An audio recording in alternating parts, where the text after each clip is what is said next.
अस्सलाम वालेकुम, आप देख रहे हैं PA न्यूज HD और मैं हूं आपके होस्ट सादिया बतूल।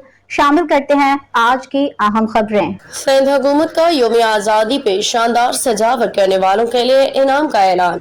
कराची वज़ीर आला सिंध सैयद मुराद अली शाह ने 14 अगस्त की मुनासिबत से सूबे भर में जश्न आज़ादी की तकरीबात के शानदार भरपूर शेड्यूल के ऐलान करते हुए कहा कि इस मौके पर इमारतों, गाड़ियों, दुकानों और रिक्शों की खूबसूरत सजावट करने वालों को इनामात दिए जाएंगे।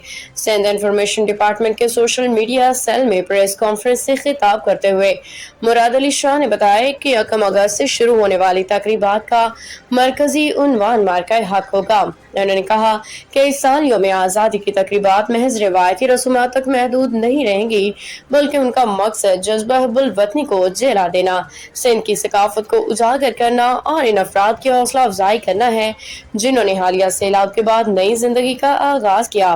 तकरीबात का तफसीली शेड्यूल। 1 अगस्त से तकरीबात का आगाज सजावट के मुकाबले गाड़ियां, इमारत, दुकानें, मोटरसाइकिलें, रिक्शे। 5 अगस्त मकबूजा कश्मीर के खसूसी हैसियत के खात्मे के खिलाफ एहतजाजी तकरीब। 8 अगस्त हैदराबाद में खसूसी प्रोग्राम में 11 बमुकाबला की क्रिकेट मैच। 9 अगस्त कलंदर 11 बमुकाबला बटाई 11 क्रिकेट मैच। वज़ीर आला की शिरकत मुतवक्के।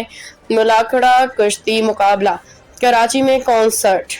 10 अगस्त सखर में तकरीब। कराची में गदा गाड़ी रेस, मैराथन, क्लिफ्टन था फेयर हॉल। 11 अगस्त यौम अक़लियत माजूर अफराद के लिए खसूसी मेला।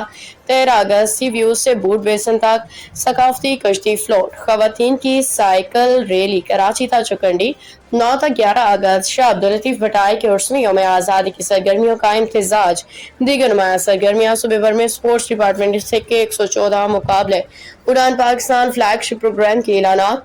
गोरख हिल और थर के सियाहों के लिए खसूसी इंतजाम। वज़ीर आला ने बताया कि सजावट के मुकाबलों के लिए मुख्तलिफ ज्यूरीज तश्कील दी जाएंगी जो घरों, दफातर, गाड़ियों, मोटरसाइकिलों, रिक्शों वगैरह की अलहदा जांच करेंगी। इनामात सिर्फ माली अखराजात की बुनियाद पर नहीं, बल्कि हुब्बुल वतनी, तख्लीकी सलाहियत और अवामी जज्बे को मद्देनजर रख के दिए जाएंगे। न्यूज स्टूडियो से अब तक के लिए इतना ही। मजीद खबरों और अपडेट्स के लिए देखते रहिए PA न्यूज HD।